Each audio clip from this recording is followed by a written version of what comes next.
Qu'est-ce qu'on fait là? On attend? Je sais pas trop en fait. Bah ouais, on attend, hein.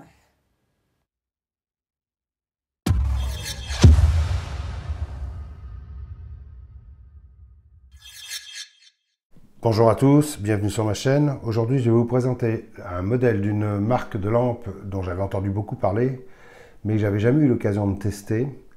C'est la marque Wotac A5. Alors avant de faire connaissance avec cette lampe, on va d'abord parler de la marque Wotac. Wotac, a priori, semblerait être une entité de la marque TrueNight. TrueNight qui est déjà une marque de lampes chinoise assez connue, qui font des lampes plutôt tactiques, des lampes de loisirs aussi de bonne qualité et surtout pas très chères. Donc du coup depuis un certain temps sur les chaînes US on a vu apparaître cette marque Wotac qui a l'air vouloir être poussée un peu en avant. Alors je ne sais pas si c'est une marque complètement différente de TrueNight ou si ça appartient à TrueNight, mais en tout cas il semblerait que ce soit des lampes de plutôt bonne qualité et pas cher du tout. Connaissant la marque TrueNight qui est déjà assez connue et qui est assez réputée pour la qualité de ses lampes, on peut supposer que Wotac donnera toute satisfaction. Si vous faites le tour des chaînes US, vous verrez qu'il y a pas mal de modèles de cette lampe qui sont présentés. Ils ont une gamme assez étendue. Et bon, moi c'est la première fois que j'en ai une entre les mains, donc on verra après les tests ce que j'en pense. Mais en l'occurrence, mes premières impressions sont plutôt bonnes, les finitions semblent plutôt pas mal, vraiment ça a l'air très propre. Elle est équipée de ce qu'on appelle une lentille en peau d'orange, avec une tête, bon c'est pas une lampe tactique du tout, hein, c'est une lampe loisir ça, hein, avec une tête plutôt bien foutue, sympa.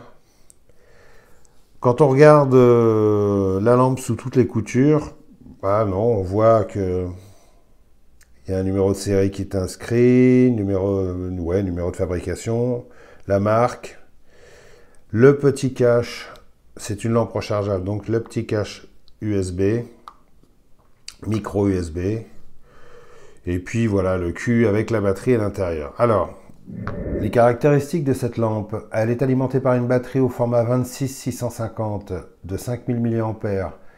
Elle est équipée d'une LED de type HXP 70 étoile 1. Alors là, je ne sais pas du tout à quoi ça correspond. La puissance maximum est de 3650 lumens, de 13750 candela, et elle a une portée maximum de 234 mètres. Elle fonctionne sous différents modes. Le mode low qui fait 30 lumens, qui va durer 46 heures. Le mode medium qui fait 300 lumens, qui va durer 10 heures 20 minutes. Le mode high qui fait 1750 lumens qui va durer 8 minutes et qui ensuite va descendre. Par contre, ils ne disent pas à combien. Je suppose que ça va redescendre à 300 lumens pendant 140 minutes. Ensuite, elle a un mode turbo qui est à 3650 lumens pendant 3 minutes, qui ensuite va redescendre, je le suppose aussi, à 300 lumens pendant 130 minutes. Elle a un mode Firefly, ils appellent ça, bon c'est un mode Moon, très très faible, très minuscule, qui est de 0,3 lumens et qui dure 37 jours. Elle a un mode Strobe qui fait 2100 lumens et qui va durer 180 minutes. Alors là par contre c'est assez étonnant parce que souvent chez les marques, ils vous disent pas combien de temps dure le strobe. Là, a priori, le mode strobe, si vous le laissez en fonctionnement en permanence, il sera à 2100 lumens, mais pendant 180 minutes. Putain, je voudrais pas être en face, hein. Elle est étanche à 2 mètres aux normes IPX8 et elle est anti-choc à 1,50 m. Alors, je vous la compare vite fait avec différents modèles de lampes. Là, par exemple, vous la voyez avec la Phoenix TK16, avec la Olight Seeker 2, et la Olight Warrior X. Vous voyez, on n'est pas du tout dans le même volume.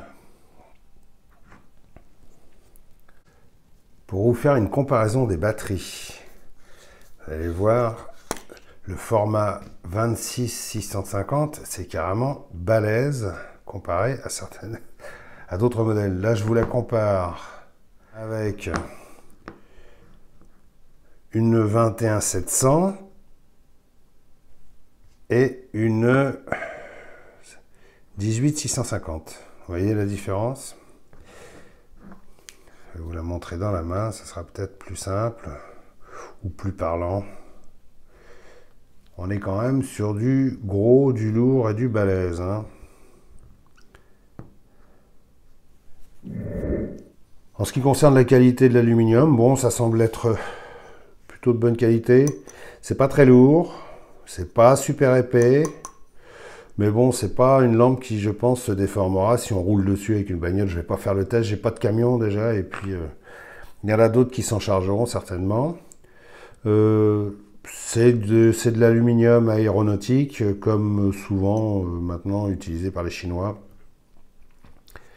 avec un gros ressort à l'intérieur, pas de ressort sur la tête, donc ça veut dire que ça ne supportera qu'un seul type de batterie, des batteries avec un bouton qui est légèrement dépassant, voilà. Alors, au niveau de la tenue de la batterie, waouh, faut forcer pour visser, hein. Voilà, au niveau de la tenue de la batterie, ça a tendance à... Il y a un petit peu de jeu latéral quand on tape, mais il y a beaucoup de lampes comme ça, hein. Vous entendez? Voilà, ça veut dire que la batterie se balade un petit peu latéralement comme ça. Par contre, bah oui, comme ça aussi. Forcément, il y a un ressort d'un côté, mais pas de l'autre. Donc, maintenant, de l'autre côté, ce ne sont pas des lampes qu'on jette contre le mur non plus. On a un peu le même problème sur les Phoenix. Ah non, la Phoenix, ne fait pas aucun bruit. Si, dans ce sens-là. Mais autrement, latéralement, elle ne fait aucun bruit. La Olight. Alors là, les Olight, bon, ouais, voilà. C'est là qu'on voit quand même... je vais vous dire tout de suite le prix de cette lampe. Là, c'est une cinquantaine d'euros. Vous la trouvez sur Amazon ou sur le site de Wotac directement. Je vous mettrai les liens en dessous de la vidéo. Une cinquantaine d'euros, 100, je sais plus combien, 120, 130 euros celle-ci. Voilà la différence, hein.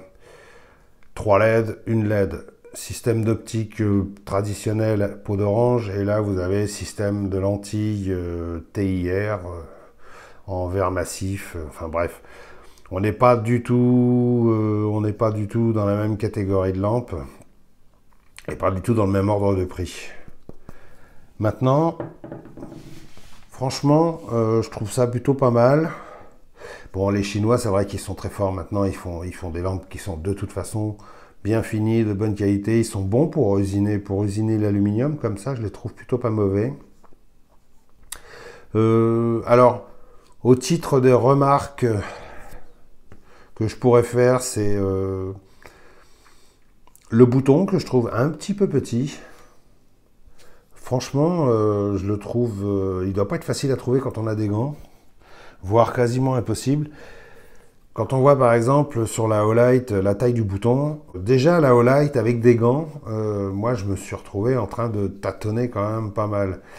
Bon, l'avantage de la Olight, c'est que le seul endroit où il y a le bouton, c'est un endroit qui est plat. Donc ça veut dire que quand on cherche, il suffit de suivre avec le pouce et on tombe forcément sur le bouton. Alors que là, le bouton est sur une partie plate, mais il y a des parties plates un petit peu tout autour. Alors ça participe à l'esthétique de la lampe, mais je suis pas certain que... faudra que je fasse les tests avec des gants. Je suis pas certain qu'avec des gants, ça soit super pratique à trouver. Avant de vous montrer comment elle fonctionne, je vous montre comment elle est livrée.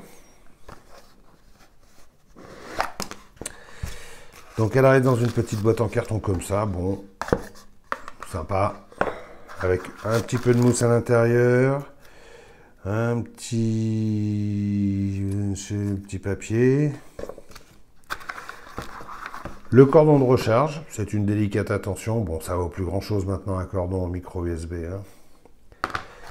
Et puis une dragonne,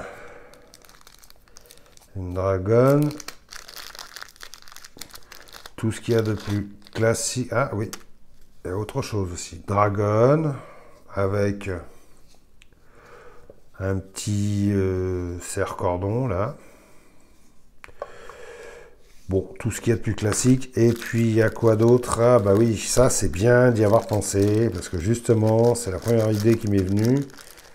Ils fournissent 2 joints de rechange et un petit capuchon en caoutchouc pour protéger le port micro USB. La première chose qui m'est venue à l'esprit, c'est en voyant le petit capuchon en caoutchouc là, qui protège le port micro USB. Il est un petit peu mollasson. Je pense qu'il tiendra pas longtemps. À force, en rentrant et sortant la lampe comme ça de sa poche régulièrement, je pense qu'il va finir par s'arracher très rapidement. On comprend pourquoi ils fournissent un de rechange. Voilà, et puis c'est tout. Et un petit sachet anti-humidité. Voilà, on remet tout dans la boîte. Le cordon, alors le cordon, je vais le laisser sortir. Et puis la notice aussi.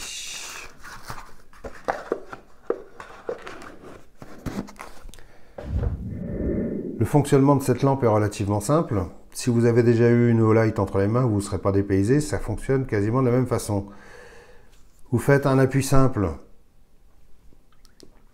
Vous êtes dans un des modes que vous aviez précédemment sélectionné avant. Là, je suis en mode low. Pour faire défiler les modes, vous laissez le doigt appuyé dessus. Medium, high. Low, medium, high. Et si vous voulez le mode turbo, il faudra faire un double clic. Et là, vous allez en prendre plein la tronche. Voilà. Et moi aussi. Par contre, si vous voulez revenir au mode turbo, vous serez obligé de refaire un double clic parce qu'il n'y a pas de mémoire sur le mode turbo. En mode low, j'éteins, je rallume, il est gardé en mémoire. Si je veux passer en mode medium ou high, et si j'éteins, la mémoire va le garder et quand je vais rallumer, je serai en mode high. Par contre, si je veux passer en mode turbo, il faudra que je fasse un double clic. Voilà.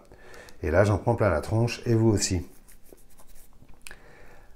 Le mode strobe, il faudra d'abord passer par le mode turbo, c'est-à-dire, je suis, attention les yeux, je suis en mode high, je passe en mode turbo, et si je veux le mode strobe, il faut que je fasse 2 clics de plus. 1, 2, voilà. Le mode Firefly, ou le mode Moon, enfin ils ont tous des noms différents, mode Moon, Firefly, enfin bref, il suffit de faire un appui long. Un appui légèrement prolongé, et là, vous l'avez, les 0,3 lumens. C'est vraiment très très faible, mais bon, dans le noir, il faudra que je teste ça. À mon avis, ça doit bien suffire pour lire une carte, pour lire sa montre, voire même pouvoir éclairer un peu son chemin. Sinon, de toute façon, le mode... Merde, ouf. Le mode 30 lumens, là, c'est largement suffisant pour se diriger la nuit. Hein.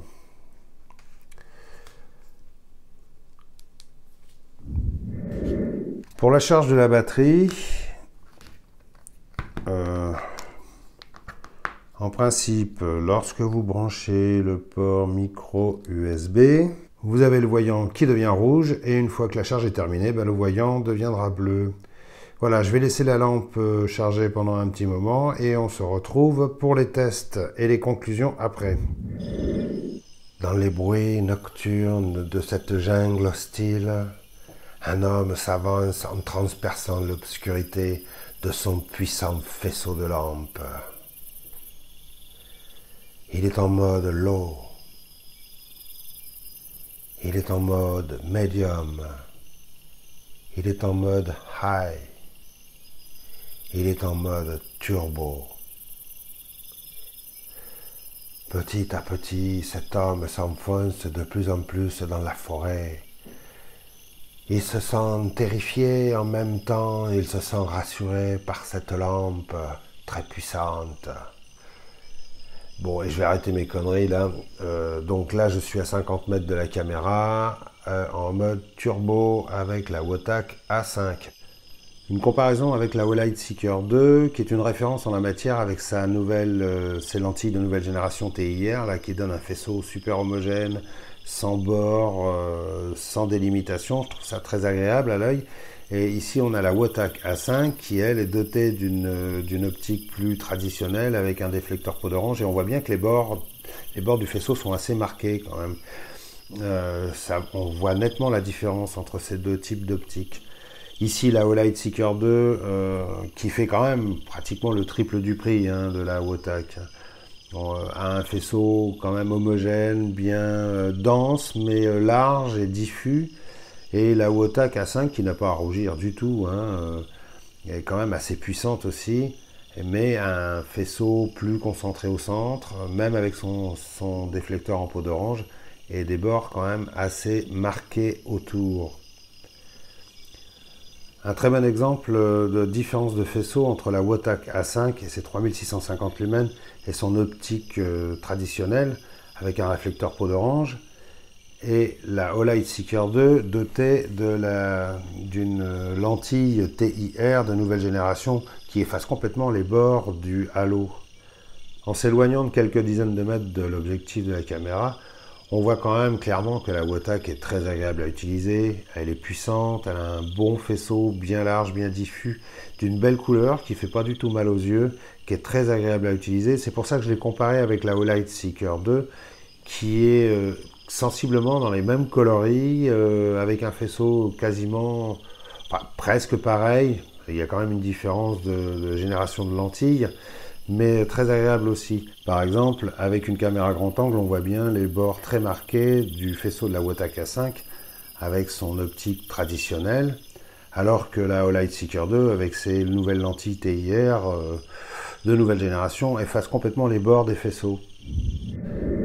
Les conclusions sur cette lampe, comme vous avez pu le constater, c'est plutôt pas mal. Au niveau de son faisceau, c'est assez homogène. C'est pas, évidemment, ça n'aura jamais la qualité des nouvelles lentilles TIR que utilisent beaucoup de marques comme Phoenix ou Olight, parce que ce sont des lentilles qui sont vraiment conçues pour avoir un faisceau extrêmement diffus. Là, c'est quand même une optique assez simple, c'est-à-dire peau d'orange avec une seule LED au fond. Donc forcément, le principe de la peau d'orange, c'est justement d'essayer d'adoucir un peu les contours. Mais je trouve qu'elle s'en tire plutôt pas mal. Pour une lampe de ce prix-là, d'ailleurs les Américains la présentent comme ça. Ils la présentent comme une excellente lampe, une budget flashlight. C'est-à-dire, c'est une bonne alternative aux grandes marques. Si vous voulez une lampe puissante qui, a priori, je pense qu'elle sera fiable. Elle a une bonne réputation au Wotak, c'est la marque montante, donc je pense que c'est une marque qui est relativement fiable. Si c'était de la merde, de toute façon, connaissant les Américains, ils l'auraient vite signalé et elle serait vite tombée aux oubliettes. Donc, comme c'est une marque qui a l'air d'avoir pas mal de succès, je pense que ça va être relativement fiable. Pour une cinquantaine d'euros, on la trouve sur Amazon ou sur leur site, je sais pas. On doit la trouver un petit peu partout, mais je sais que principalement on la trouve sur Amazon. Je vous mettrai les liens. Les deux seuls reproches principaux que je pourrais faire à cette lampe, c'est la taille de son bouton, que je trouve minuscule, qui manque totalement de feeling, avec les gants. Alors là, c'est même pas la peine, on n'arrive pas à le trouver. Donc si on a besoin de s'éclairer d'urgence comme ça, en attrapant la lampe, si on doit passer 30 secondes à faire le tour comme ça pour essayer de trouver le truc, puis parfois on a tendance à confondre le petit capuchon en caoutchouc, là on appuie dessus en pensant que c'est le bouton. Donc voilà, les deux reproches que je ferais, c'est bouton un petit peu trop petit, et puis manque totalement de feeling. Et puis le deuxième reproche, c'est le capuchon en caoutchouc qui, à mon avis, ne va pas durer très longtemps, il va vite se barrer. Quand vous aurez rentré et sorti votre lampe plusieurs fois de votre poche, à mon avis, il va s'arracher au passage. Il est franchement mou, voilà. Sinon, cette lampe, ça a l'air d'être plutôt bon. Je pense que je vais l'utiliser pas mal. Et puis surtout, quand on voit cette puissance, quoi, ça envoie bien quand même. Voilà, la visite est terminée. J'espère que ça vous a plu. N'oubliez pas le guide avant de sortir, ou sinon versez-lui quelque chose sur son compte Tipeee. Ah non, merde, j'ai pas de compte, c'est vrai. Et puis mettez une claque sur les fesses de la caissière en partant. Si vous avez des questions, n'hésitez pas, j'y répondrai volontiers. Dites-moi ce que vous pensez de cette lampe, dites-moi si vous connaissez aussi cette marque, si vous la connaissiez, si vous en possédez déjà. Et puis, bon, pour ceux qui ne sont pas inscrits, hein, n'hésitez pas, c'est là que ça se passe. Vous cliquez ici, et puis si cette vidéo vous a plu, vous mettez un petit machin, un petit pouce comme ça. Et puis, je vous souhaite plein de bonnes choses. Profitez de votre nouvelle liberté, enfin de votre renouvelle liberté. N'en abusez pas, profitez de la nature, allez en forêt, gardez les distances de sécurité. Même quand vous parlez à un arbre, laissez 1 mètre entre vous et l'arbre. On ne sait jamais, vous pourriez très bien être contaminé par un arbre. Même quand vous bivouaquez, essayez de bivouaquer pas plus de 10. De toute façon, tout rassemblement au-dessus de 10 personnes, vous serez tous fusillés. Et puis, voilà quoi. Non, mais soyez prudents, soyez raisonnables. On a la chance de pouvoir sortir de chez nous. Il faut être prudent et raisonnable. Comme vous avez pu le constater, dès le premier jour du déconfinement, il y a eu tout un tas d'abrutis qui se sont agglutinés dans Paris, enfin, dans pas mal d'endroits. Surtout des jeunes, hein, principalement, qui avaient besoin de se toucher, de se serrer dans les bras, de se congratuler, enfin genre, et puis de picoler aussi apparemment. Hein. Donc voilà, puisque ces jeunes-là se sentent invulnérables et croient que le virus ne passera pas par eux, par contre, ils n'ont pas compris qu'ils peuvent très bien contaminer leurs parents, leurs grands-parents, leurs amis et tous les gens qu'ils croisent. Donc, la prudence réclame qu'on fasse très attention, le virus est toujours là, et il est toujours tapis, prêt à nous sauter dessus.